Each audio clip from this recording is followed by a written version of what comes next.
The scorching sun beat down on him, and thirst consumed him. Hunger gnawed at his gut, a constant pain.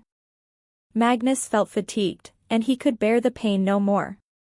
His body finally gave out, and he stumbled, falling to the ground. He lay there, unmoving, until he heard a voice call out to him, and he knew that voice well. He looked up, and there Ileana stood, with a pitcher in hand. She smiled at him gently as she asked him about his unrelenting thirst, and Magnus was desperate for a sip of water that only Ileana could give. He grew excited at the thought of finally quenching this thirst, and Ileana ordered, "Well then, open your mouth," and Magnus did so eagerly. She tipped the pitcher, and the cold liquid fell into Magnus' mouth. But it was all a mirage because Magnus soon screamed out in pain. Blood leaked out of his mouth and eyes. The pitcher dropped to the ground, and from inside, a serpent slithered out. Ileana smiled wickedly, and she grasped Magnus by the chin as she said, "What a pity, it seems you've drank poisoned water." But Ileana had the antidote, something to make the pain disappear. She held out the small vial, and she told him that it was a temporary antidote. But as Magnus reached for it, she snatched it away quickly, and Magnus wondered at her actions. Ileana smiled evilly, and she told him that if he wanted it so bad, he should beg sweetly. And Magnus cried out pitifully as he clutched at his throat. He pleaded softly, "Please, please save me," and he knew what she wanted. He leaned down, and he kissed the tips of her feet, just as she'd taught him. Kneeling, he begged, and Ileana's words rang in his ears. "You're nothing but a stupid animal." But his eyes soon widened in surprise as her words changed. "Mag, you're not an animal but a human, just like me." And Magnus' eyes shot open as he gasped, stunned at her unexpected words. It was all but a dream, and he lay in bed trying to catch his breath from the nightmare. And as awareness slowly returned to him, he wiped away the tears that had escaped from his eyes. He sat up and thought about the object of his nightmare. He'd wanted to so badly take revenge on Ileana, but now there was but a single thought that bothered him. The woman that had created a fear in him and the woman that had treated him with such kindness only to abandon him later, the stark difference between the actions of this same woman. But just how should he take his revenge on this woman who seemed to be split into two? As he'd had her on the bed, pinned down and trapped beneath him, he'd questioned her, "Why are you hiding it from me?" Ileana looked at him, caught off guard by his question, and she knew he'd found out. And his words only confirmed her suspicions, as he'd said, that you'd lost your memory. He demanded to know why she hadn't told him about it, and she looked away as she wondered if anything would have been different even if she'd said anything about it. He let go of her hand, placed it atop her head, and patted her gently. How unfair it must have felt to her all this time. To Ileana, who had no memory, he said sympathetic, but Ileana felt uneasy at his change in demeanor, and rightfully so, because his voice took on a threatening note as he told her that nonetheless she'd committed a mistake. The hand that had been caressing her cheek slid down to her neck, and terror coursed through Ileana in a rush. Why had she acted out and done as she saw fit without his permission, since he was her master? He looked at her with cold, emotionless eyes as Magnus told her that she was his pet and she was not allowed to act without his permission. And if she did so once more, she shouldn't hold him accountable for the punishment that awaited her. And with those ominous words, he walked out. As the door shut behind him, Ileana fell back, utterly exhausted by the encounter. She smiled, relieved that nothing more had happened, but no matter how reassured she'd felt, she couldn't seem to shake the fear she'd felt. The fear of being left in the dark, all alone. And she desperately wanted someone by her side. And just like before, she'd opened her eyes to a thread of light floating before her. And as she'd grasped it, she'd opened her eyes to her name being called out. And before, sat the little boy, whom she'd screamed at in the garden not so long ago. Raphael sat as usual at the picnic table, but he'd had no chance to speak because the doll in his arms launched itself at Ileana, attacking her, and he'd scolded her as his soft paws landed gentle punches on Ileana. How could she make Raphael sad and uncomfortable with her scolding? Ileana blocked from the sudden attack, and she apologized profusely. Her apology seemed to have unloaded all the feelings Raphael had bottled up, and he cried because he thought Ileana would have hated him forever. And at his crying, the two called a ceasefire, and they quickly tried to comfort a crying Raphael. He'd only been trying to protect her, and if that was the case, how could she have hated him? She questioned him, but he only cried harder because why hadn't she come to visit him in such a long time? But Ileana assured him that her lack of visits wasn't because she'd hated him, but because she'd been busy. Ileana knew she couldn't tell him that her lack of visits was because she'd been held bound and blindfolded. She looked at him as Raphael asked if it was because of the evil emperor, and he wondered if the emperor had bullied Ileana. She didn't answer him, and she'd learned two things since being held in that dark room. The first being that when her eyes were covered, she couldn't see the threads of consciousness. And the second was that when Ileana was held in the dark without a glimmer of light, her body felt overwhelming terror. And it was in those moments that the touch of Magnus felt most prominent. It was in those moments that she felt utterly helpless, and it was a feeling that she never wanted to experience again. Raphael poured her tea, happy to have Ileana once again by his side, and as she looked at the reddish liquid, she wondered where she should go from here. Magnus wanted her to be his pet, to be dependent only on him, just as Ileana had once done to him, and that would be his ultimate revenge, and she'd come to a decision. She would play her role just as Magnus wanted and no more. She would waste no more emotions because she would remain true to herself and not as the original Ileana. Whatever Magnus asked of her, she would grant because she would become the pet he so wished to have. And while Ileana had tea with Raphael in his dream, Magnus clutched at his chest, panic threatening to take over. He tried to control his breathing, but it was of no use because he'd heard her voice. "My Mag," she called out, her hands encasing him from above. "My lovely pet," she said, her voice possessive just as he'd remembered it.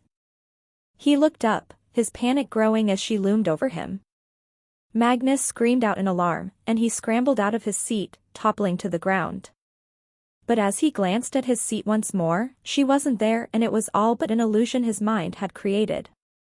As he got to his feet, fury engulfed him, angry at the panic and fear he'd felt, and he knew the only way to escape from this nightmare was revenge. To tame her and control her as she'd done to him, to make her his own pet. And the moment she came to know only his voice and his touch, he would abandon her. And she would feel what it's like to have your whole world sink to the bottom of an endless abyss. What a sight it would be to see her begging for him just as he'd once done. And Magnus hoped the sight of Ileana begging for his attention would be enough to sever this obsession he'd had with her. Morning came, and bright sunshine roused Ileana from her slumber. She blinked, and as her vision cleared, Magnus appeared before her, a dazzling smile adorning his face. And as he looked down at her, she stared at him before she uncharacteristically smiled at him, a warm greeting floating from her lips. Holding out his hand for her, Magnus told her it was time for breakfast, so she was to wash up. She took his offered hand, accepting his order, and they smiled at each other, both playing their assigned roles. And as they entered the dining hall, Magnus leading the way, Ileana readied herself to sit in her usual seat, but Magnus' voice stopped her. Holding the seat out that Cheryl usually occupied, Magnus told Ileana to sit next to him since Cheryl wouldn't be joining them. He grasped her shoulder gently as he told her that he hadn't called for Cheryl because he'd wanted just the two of them to dine together. Ileana smiled uneasy as Magnus guided her to her seat. As the maids left the room, Magnus wanted to know if they could later share a meal just as they did now, without Cheryl, and he wanted Ileana to speak freely. But Ileana knew his words were not a request, but a command that she couldn't disobey, and she told him that what she thought didn't matter. And she wanted so desperately to toss the dishes in anger as she told him to do what he wanted, but she knew she couldn't because she decided to stop resisting Magnus. She was to play the role of a tamed beast, and so she smiled happily, knowing that if he wanted it to be so, she would like it too. His smile reflected Ileana's, and it was nothing but a sham filled with lies. Picking at her food, he placed some more on her plate and told her to try it since the ingredients were all of superb quality and he wanted to make sure she ate the best. He'd noticed her lack of appetite, and he wanted her to eat more, and soon he piled her plate high. She looked at her plate, packed with a mountain of meat, and she hesitated because she could never eat so much. But Magnus soon contradicted her thoughts as he told her that she would need to eat it all. And as he smiled, Ileana knew that it wasn't a request. Sitting on the couch, Ileana groaned, her stomach full to bursting, and she resisted the urge to bring it all back up. In the end, she'd eaten most of what was on her plate. Magnus noticed her sickly pallor, and he asked if she felt unwell. Ileana told him that she might have eaten too much, and Magnus wondered why she'd forced herself to eat so much. He told her that next time she should speak up if she couldn't finish it all, and at his words, Ileana looked at him, infuriated at his mock sympathy. But she couldn't express the way she felt because she still had to play the role of his pet, and so she smiled as she told him that she wouldn't dare argue with him. He leaned closer, his touch a whisper on her skin, and told her that she only needed to speak up if she needed anything. Caressing her hair, he said softly that he would bestow some mercy on obedient pets. Left with no time to respond, he got up as he informed her that he would now be off to work and laid his hand on her head. He patted her as if saying farewell to his pet, and he told her to get medicine for her digestion. And soon, sitting in the treatment room, Cheryl gave Ileana the digestive medicine she'd needed. As she took the medicine as ordered, Cheryl questioned why she'd eaten so much to begin with since Ileana usually ate as little as a bird. Ileana explained that the Emperor had piled food on her plate, and she had no choice but to eat whatever he'd given her. Cheryl observed her curiously, and she finally asked if he'd given her no room to refuse, and Ileana told Cheryl that yes, it was almost exactly that scenario. And after a moment of silence, Cheryl felt that she needed to speak up. Ileana looked up at her puzzling remark, and Cheryl explained that she would speak to Magnus. Ileana smiled lightly as she thanked Cheryl, but she knew it was futile. Trying to relieve Cheryl of her worry, Ileana gave a thumbs up as she happily stated that she was all better now, but Cheryl couldn't shake her unease. Looking at Ileana, she stated that she had something she'd wanted to ask.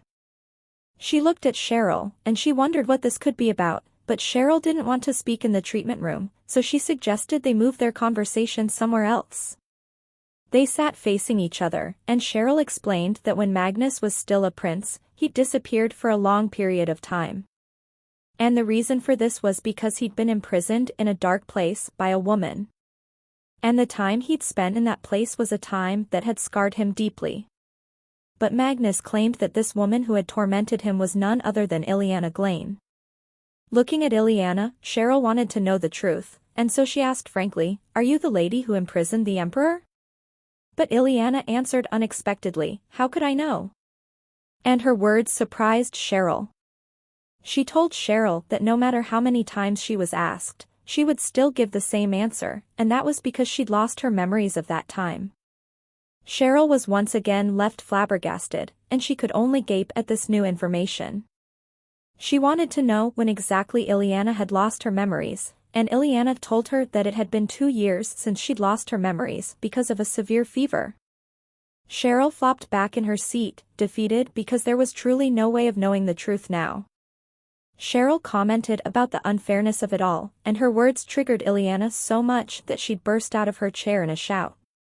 She was the one who truly felt wronged because, while she could barely remember anything, Magnus had accused her of such heinous crimes with no proof at all. And her words were true to an extent because it was not the present Ileana who had committed these wrongdoings, but the original Ileana.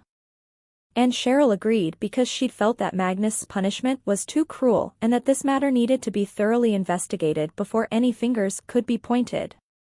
And Cheryl stated, determined that she would try her best to convince the Emperor to see reason. Ileana mumbled out an agreement, but she also wondered what would happen if they indeed found evidence against her. But surely there was not a speck of evidence because when Magnus had left the cabin, he'd burned down the entire structure, and Ileana hoped her worries were in vain. She sat back down at Cheryl's urging, and Cheryl was curious about the relationship between the Emperor and his tormentor because his actions baffled her. He claimed Ileana was the woman who had locked him away, yet he'd made her his empress. And when she'd gotten injured, he'd fretted over Ileana. And Cheryl had come to the conclusion that Magnus held fond feelings for the woman who'd held him captive. But Ileana knew better, and she told Cheryl that it was nothing but an act because what Magnus wanted was but one thing, and that was revenge. And after he'd accomplished his goal, he would make Cheryl his empress. Her words surprised Cheryl, and Ileana explained that it was only because she had a deep bond with Magnus. Ileana knew her words to be true because Cheryl was the female lead of this story, and she was the chosen woman by Magnus. But Cheryl stopped her in her tracks, and she said that Magnus and herself were not lovers, and that was nothing but false rumors. In fact, she was only a doctor from whom the emperor received treatment and nothing more. But Ileana knew better, because the ending only came to fruition when Magnus and Cheryl got together, or that's how it was supposed to be. But right now it appeared that they held no interest in each other, and it occurred to Ileana that the plot might have changed. Just what did she need to do to encourage those two to look at each other more romantically? She called out to Cheryl, and she probed lightly. "Upon your first meeting with His Majesty, how did you feel?" Cheryl laughed easily as she explained that when they'd first met, she'd held curiosity, but it was that of a commoner to a royal. Looking down, Cheryl recalled the first time she'd met Magnus. She'd been reading through a book until she'd heard a knock on her door, and upon opening it, she'd found Magnus collapsed on the ground. The sight had shocked her quite a bit, but not for obvious reasons. She'd grabbed him by this shirt, as she'd mistaken the prince for a drunken alcoholic, and she'd been ready to give him a pounding. But soon after, she realized that he was just a patient in need of some care. And Cheryl stated proudly that she was the savior of the emperor, and that was the reason the emperor treated her more carefully than others.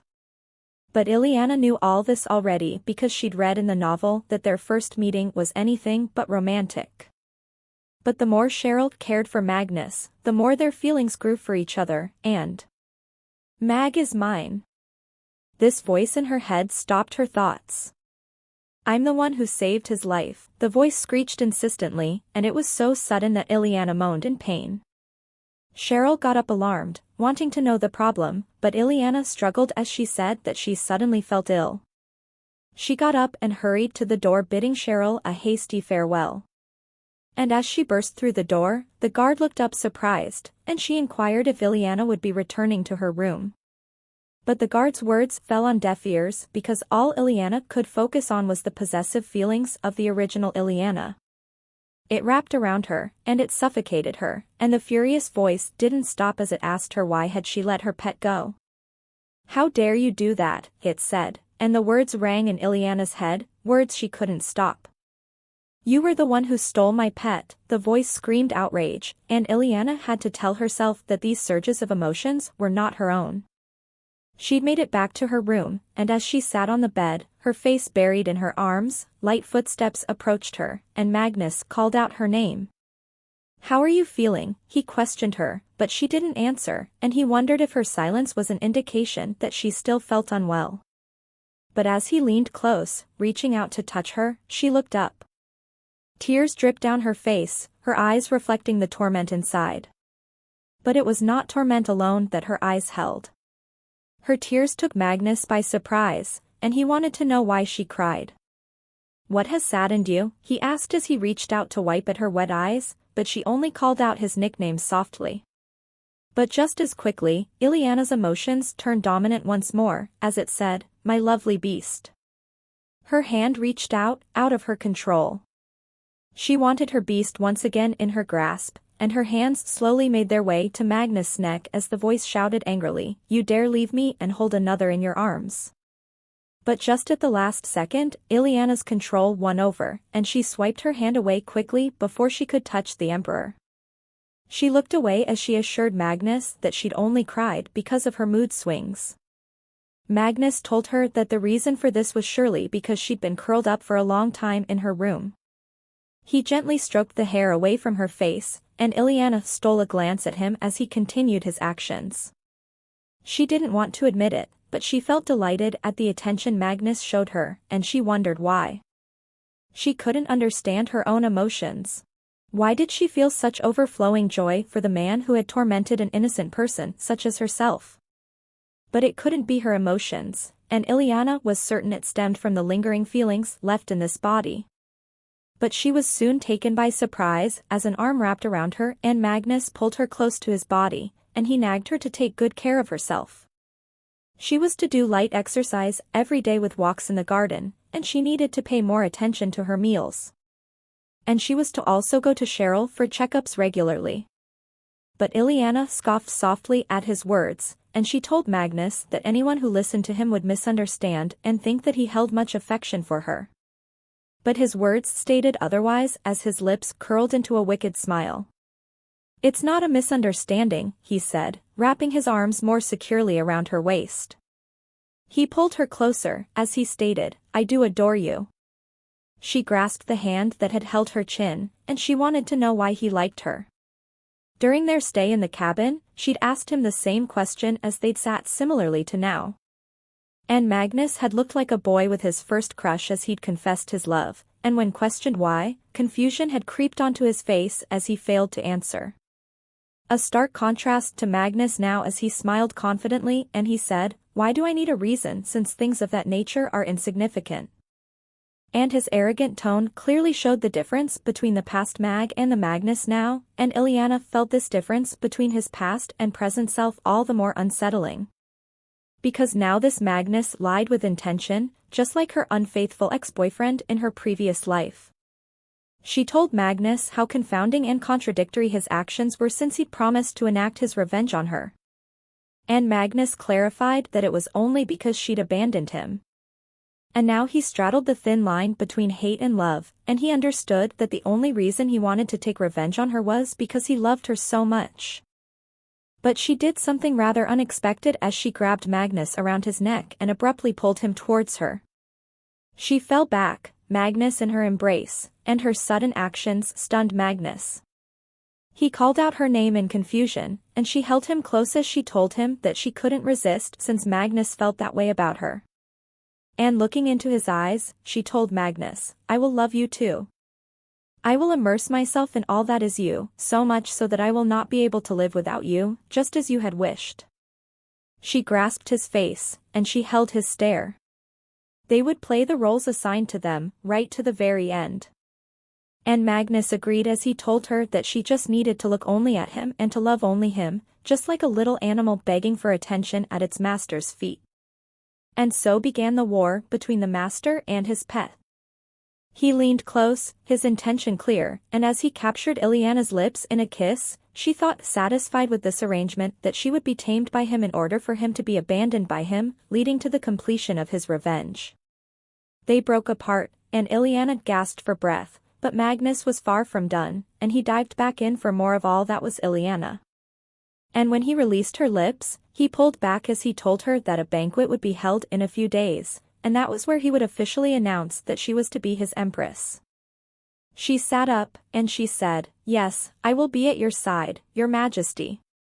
But he reminded her that she was to call him by his name, Mag. Running his gloved fingers through her hair, Ileana smiled as she consented to his order and he said, "Because that's the name you'd bestowed upon me, Lina." She peeked one eye open at the affectionate nickname he'd called her, and her eyes oozed contentment. She called out to him once more, softly, before she threw herself at Magnus, and her actions startled him once again. Holding him close, eyes closed, she said, "I know." And when she opened her eyes, possessiveness seeped out like blood from a wound. She breathed in his scent gleefully, all that was Mag, the feeling of his body close to hers, her Mag.